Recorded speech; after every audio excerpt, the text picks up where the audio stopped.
He kōna ipurangi tēnei nā te reo irirangi o Aotearoa. This is Mediawatch. I'm Colin Peacock. Some of our most enduring magazines, like New Zealand Women's Weekly and The Listener, have had a tough old time in recent years. Back in 2020, they vanished almost overnight when their German owner Bauer bailed out as COVID locked the country down. But they bounced back later that year under new management. But a month ago, the Aussie owners said they now want out and they're looking for a new buyer. So what, if anything, is happening now, and what are the prospects for some of our most loved magazines? Also, we look at how the Trump trade tariff that the US handed us last week was billed as a surprise in many media reports. But was it? 15%. Biggest blow of the week. In an economy that needs it like a hole in the head. Thanks, Donald. It is as simple as that. Any country that had a trade surplus against the US last year is 15%. Seems not. But first, the main system of assessment is on the way out in our secondary schools if the government follows through on what it announced this week. But not many were standing in its way in the media. Tēnā tātou katoa. Good evening. Old school grades are set to return with all levels of NCEA to be abolished. The government is proposing to bring in an internationally benchmarked national qualification for secondary school students that it says, quote, opens doors for every young person, whether they're heading into a trade, university or straight into work. That was TVNZ's One News kicking off on Monday, the day the government revealed it was proposing to reform the entire secondary school assessment system. And the old school grades making a comeback was one of 6 things to know in the spin-off's video explainer Now You Know, reeled off by Robbie Nicol. The new system will go back to grading a student out of 100 and giving them a grade from A to E. That's how it used to work in New Zealand, so we've brought in an old man to explain how that works. A is good and E is bad. Thank you, old man. And there was more old mansplaining from old school broadcasters and commentators talking about NCEA in the media this past week, as we'll hear. Now, earlier on Monday morning, the media had been primed for a significant announcement on the assessment system, and among those poised for it, Ingrid Hipkiss on Morning Report, with the big reveal just minutes away. And the Prime Minister will join us at 10 to 8. We'll ask him about this looming massive announcement, his words on NCEA, and discuss the new US tariff. But as is often the case, many in the nation's major newsrooms already knew what was coming. For them, it was not so much breaking news as lifting the embargo on news that the minister's media minders had already given them a heads up on.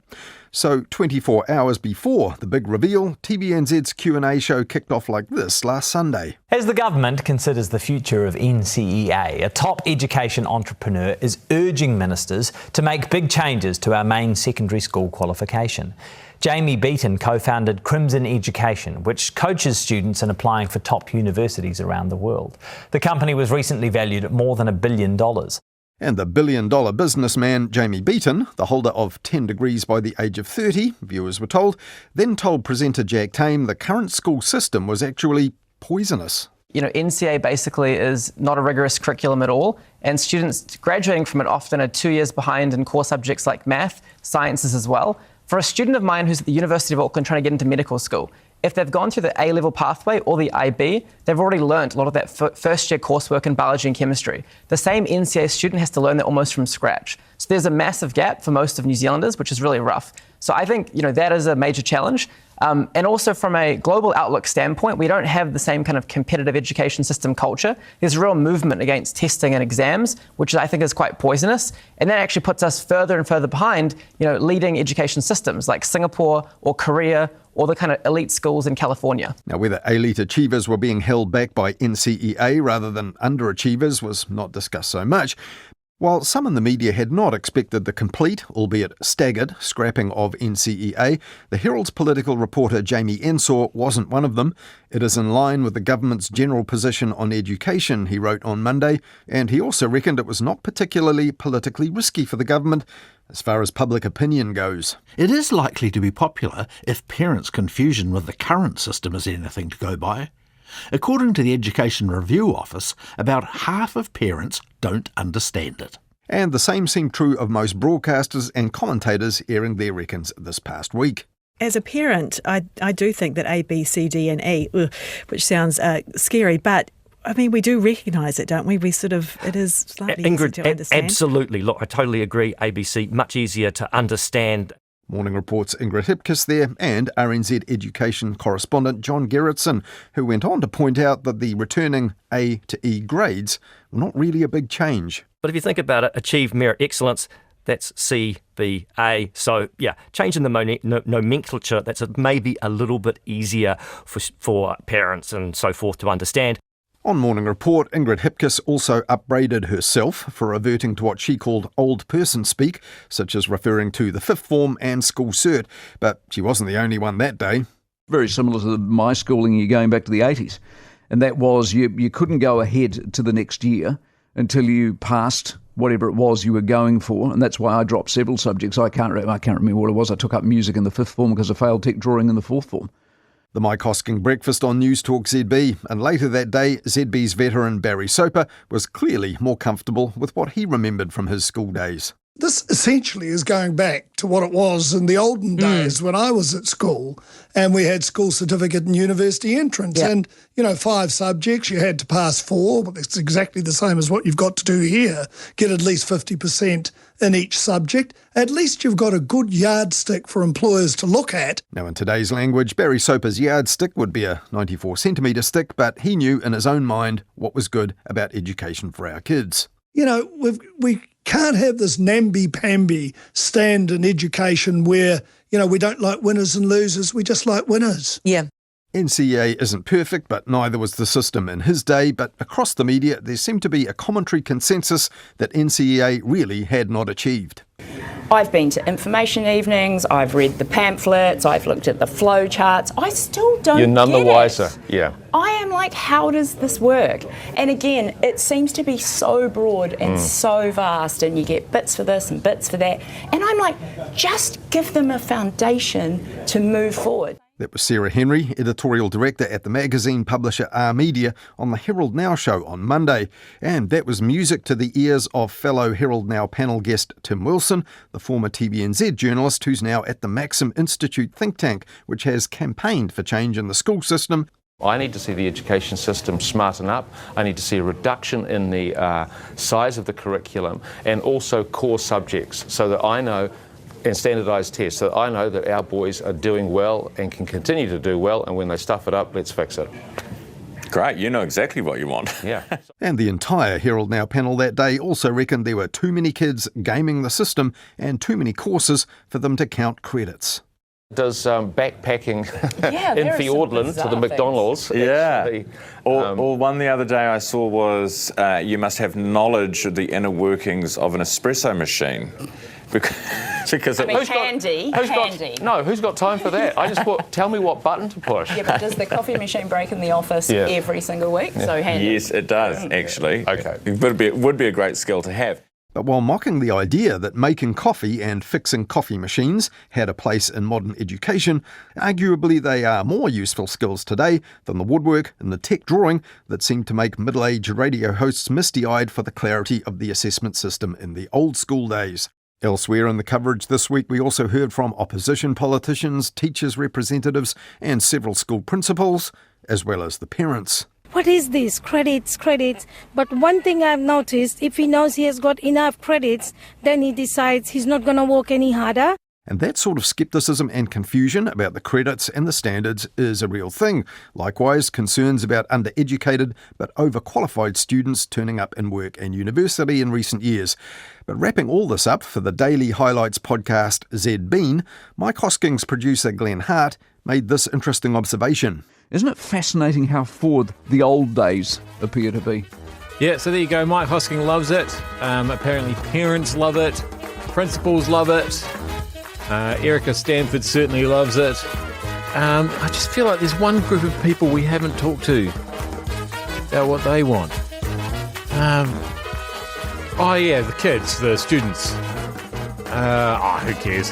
Who'd ask them anyway? Who cares what they think? The rewrap. Good point. Well made. One News did vox pop some school students in their reports, and on Tuesday, RNZ asked tertiary undergraduates about it. I liked NCEA. I had a good experience with it. I like that you can choose your subjects and you can do internal ones as well. And I feel like that's helped me here because there's no exams at my course. It's all practical. I'm studying architecture. Do you feel like NCEA prepared you for what you need for uni? No, not at all. And on Monday, the Herald also featured Bryn Pearce, a Year 12 student at Newlands College, who was also recently in the news as a Youth Parliament MP. He said NCEA was overly confusing for him in his first year using it, and also very vague in terms of course endorsement. Meanwhile, on ZB's Drive Show, the host Heather Duplessis-Allen eagerly endorsed the Education Minister. Erica Stanford's smashing it out of the park, isn't she? But the Otago Daily Times was not so sure. This week it said there was too little detail about exactly what will replace NCEA to give the minister an A grade for it just yet. And it isn't even a done deal just yet. It's a discussion document open for consultation over the next 6 weeks. The Herald's Audrey Young this week did credit Erica Stanford with a momentous change with relatively little dissent, partly down to her own confidence and drive, said Audrey Young, but also the widespread lack of confidence in the current system, which, as we've heard, was shared by many of the media pundits. But also not much mentioned in the media coverage was that more students are likely to come out of education with less or even nothing to show for it under the proposed new system. RNZ's John Gerritsen pointed to new stats that show we've now hit the highest figure in a decade for school leavers with no qualifications. 16% of last year's leavers and 28% of Māori students left with no qualification last year. And what will be lost replacing NCEA was not much talked about either, though one of the few was Annabelle Lee Mather on the Spin-Off's Gone by Lunchtime podcast. You know, you can see from early in the year how they're tracking, where they need to focus, where they can build up their credits instead of your kids like working all year at school and then flunking out at the end and you don't have time to like fix it or course correct them. So I think those are really important things that we shouldn't throw away or devalue. But now it seems that flexibility is seen as its greatest weakness.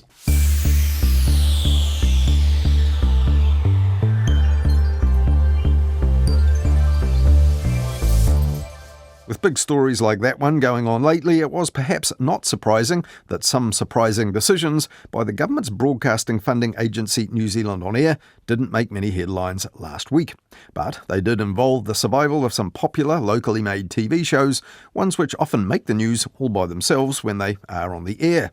About $5 million of public money will now be spent next year part funding further episodes of Shortland Street and the highly commercial reality shows such as TVNZ's Celebrity Treasure Island and, for TV Channel 3, The Traitors. A sign of the times perhaps, but so is the fact that TV shows which previously paid their own way and pulled a crowd on free-to-air television now apparently need public money to get on the screen. And that prompted ZB's Mike Hosking to ask the Screen Producers representative Irene Gardner this. Are you telling me that you cannot put a television program on primetime TV2 and not sell advertising around that covers its cost? Not anymore. No way. I looked at that on this week's Midweek Media Watch, our weekly catch-up on nights with Emile Donovan on RNZ National. If you missed it last Wednesday, it's available for free in our podcast feed.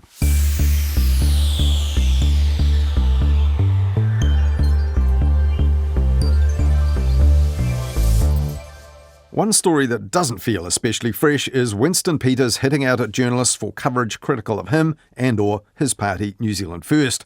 And one of his targets this time round was Jack Tame, who on his weekend radio show criticised Winston Peters' members' bill to reinforce New Zealand as this nation's name that was designed to divert attention from more pressing issues, said Jack Tame, including this. Could it possibly be the fact that a few hours before the New Zealand Name of State Members Bill was announced, Australia and the UK achieved comparatively lower trade tariffs with the US, while our government's top trade and diplomatic officials were apparently surprised to learn that our tariff had been increased?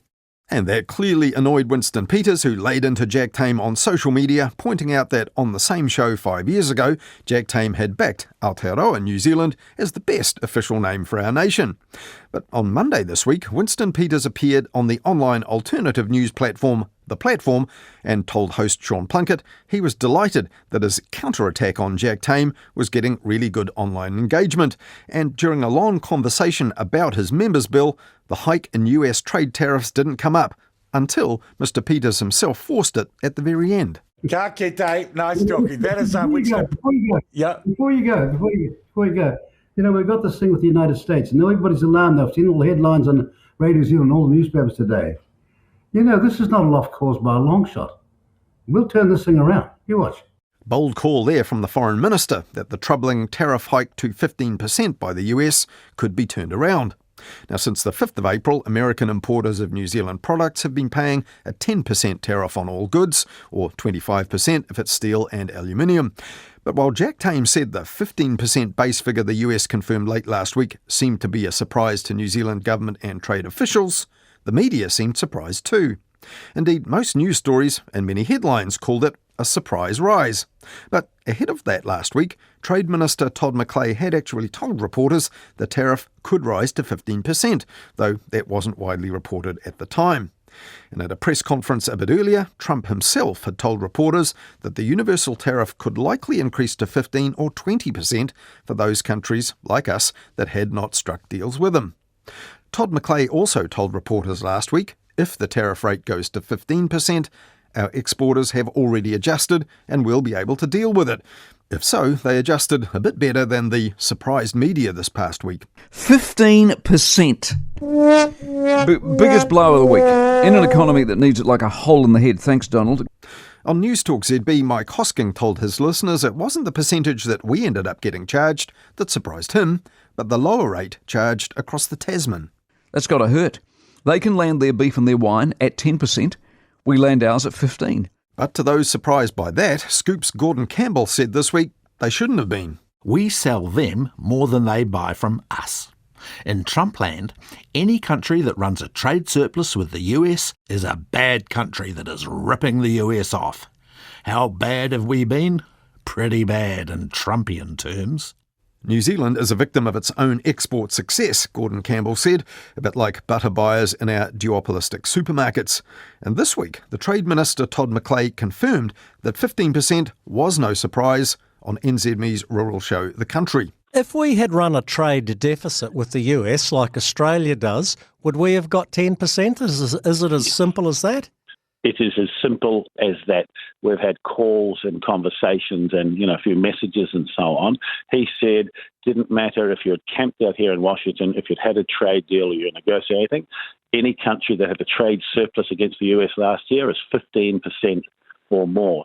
Todd McClay, in Bangkok en route to Washington to plead our case, then dodged the next question, which was, would we buy more stuff from the US just to reduce our trade deficit? But this week, Todd McClay and columnist Gordon Campbell both pointed out that the trade surplus of around about $500 million has in previous years been flipped by one-off big-ticket items like aircraft. Well, many people in many industries are now watching this space, including the media, surely not so surprised by now.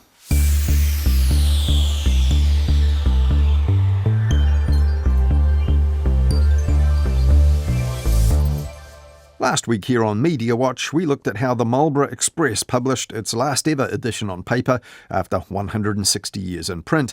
But we didn't mention that about a dozen community papers, also published by Stuff, are now only publishing online. And that includes all of Stuff's weekly community papers in Auckland. And that's a real shame for all those who valued those papers, the advertisers, as well as the readers, and the local councils who are obliged to keep local people informed.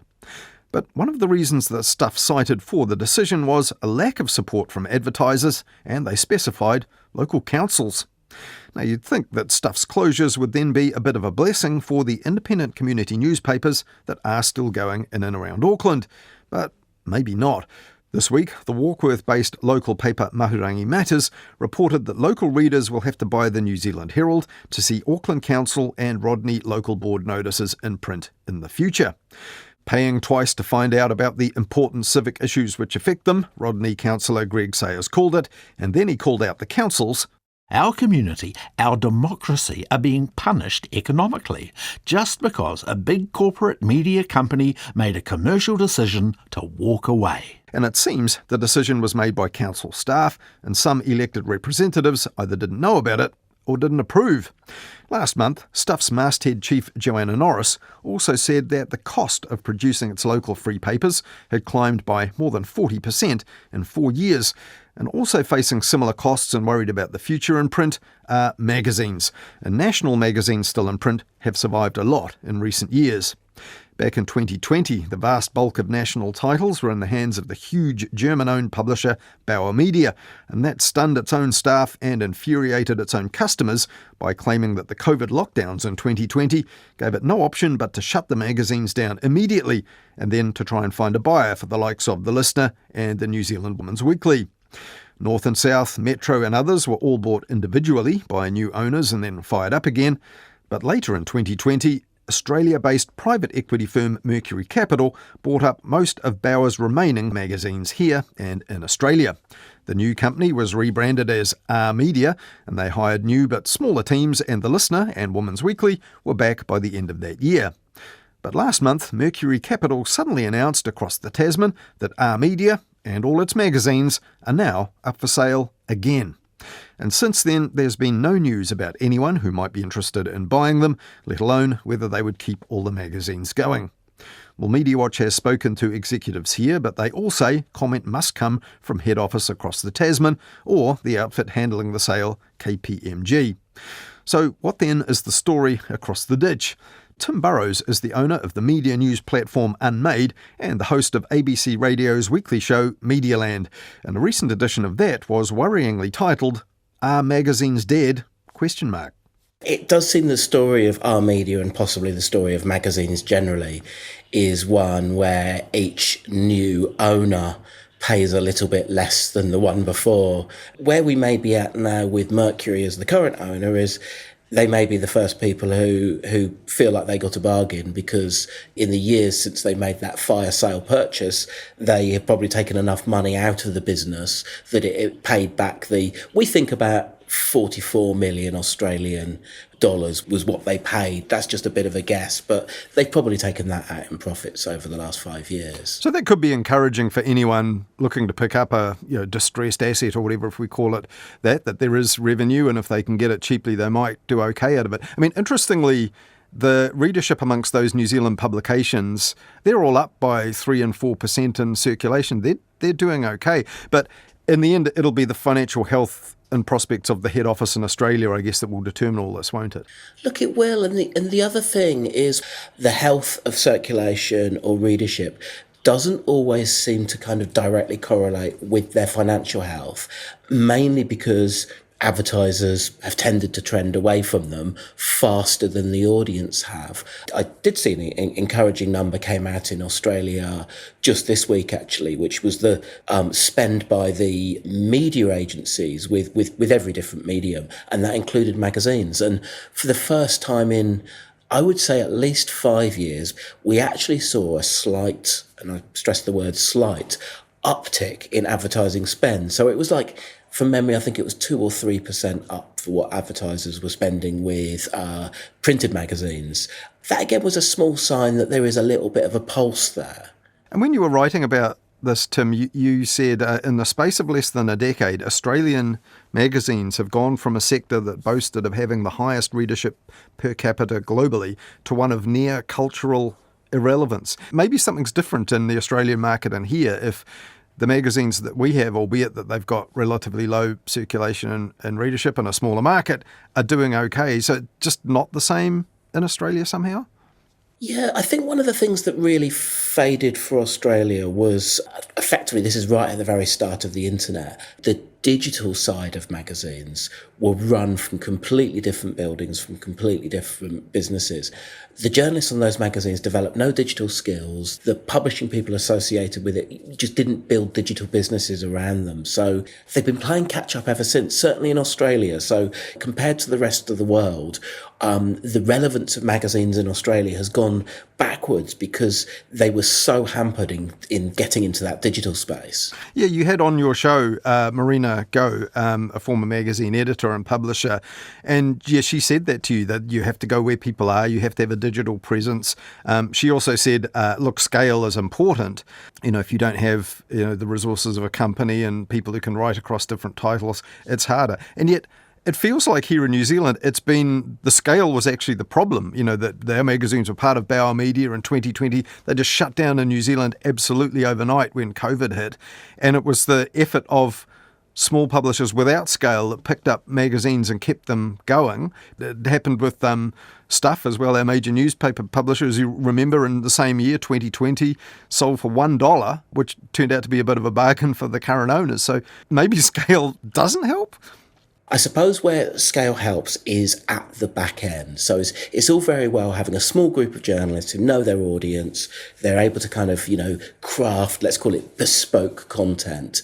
But of course, at the back end, particularly with print, having access to printing deals so that you're not paying over the odds to print a magazine, having access to just that general admin of running a business, that I think is perhaps whereas magazines as a world has got smaller, having some sort of scale at the back end matters. But that said, as you say, Marina Go made that point, but we can point in Australia to little pockets of sort of small players coming through. Now, often this is actually people picking up licenses of magazines which our media had the local franchise for in Australia and had closed, and then somebody else picked them up. So, there's definitely almost been a sort of secondary market of that. My hunch is we'll probably sort of see a market where somebody, and probably private equity, will pick up our media. So there'll be one sort of scale player, but then there'll be a bunch of smaller players as have been re-emerging. With all that in mind, I mean, would you be encouraged that someone is going to look at this, and if they can pick it up, that might mean our readers of our magazines here in New Zealand don't need to worry? The most recently available filed accounts only go up to the end of 2022, so they're 2.5 years out of date now, I suppose. And what they showed was the business still seemed to be making money, although that was shrinking.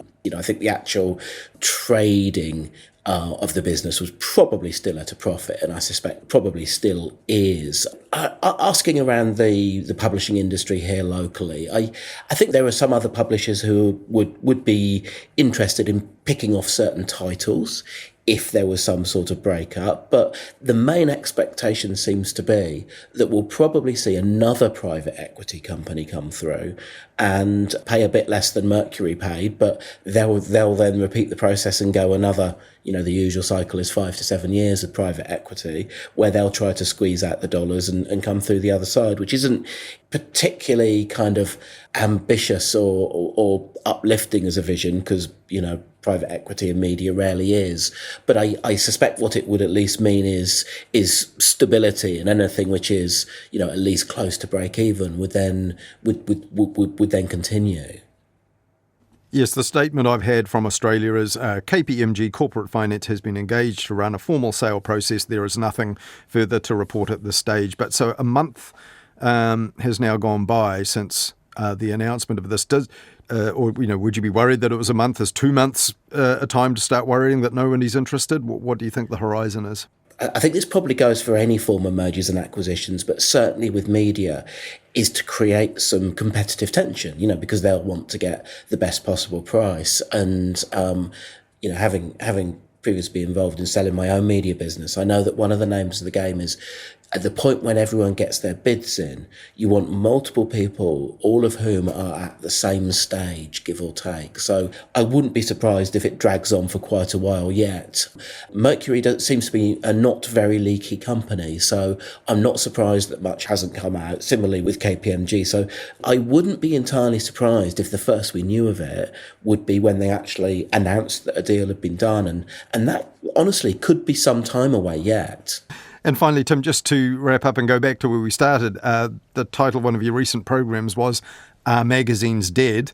A bit of a double meaning in that, ARE Media and their magazines being the focus of that particular story. But in general, are enough of the public still interested in the key titles, the sort of rusted on subscribers who've bought certain titles for years? There's enough of them there to mean that it's not something that's facing extinction just yet? Yeah, I think the nature of media generally is media takes a really, really long time to die, longer than we think. And perhaps it doesn't die at all. It just sort of becomes, more and more niche. And I think that is true with magazines. I'm a kind of dyed-in-the-wool print person who grew up working in newspapers and reading newspapers. So my personal weekend treat is still to buy a newspaper, or occasionally, rather than reading the digital edition of The Economist, I might buy the print one.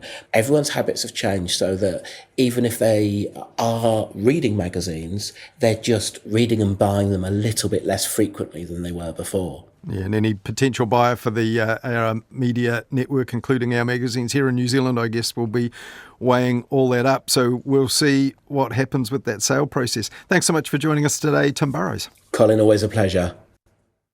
That was Tim Burrows, the owner of the Australian media industry news and events platform Unmade. He's also the host of ABC Radio's weekly show Medialand. And as you heard there, he's been looking into the financial position of the magazine publisher R Media in Australia, which also owns magazines here such as New Zealand Women's Weekly, The Listener and others. And the current owner of that company, Mercury Capital, is still looking for a buyer across the Tasman. Well, this week's edition of Medialand on the ABC coincidentally looks at that issue of how long publications might be able to carry on in print, something that we looked at with our local papers in mind here on Mediawatch last week, the week that the Marlborough Express went out of print after 160 years. If you missed it, that edition of Mediawatch is in our podcast feed.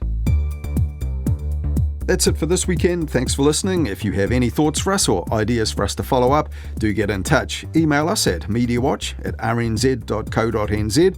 You'll also find us at MediawatchNZ on X, and you can even write us an old-fashioned letter and send it to Mediawatch, PO Box 123, Wellington. Hayden will be back next Wednesday with Midweek Mediawatch. Catch you then. In the meantime, follow Mediawatch and listen on Apple Podcasts, Spotify, or any podcast app to make sure you never miss an episode.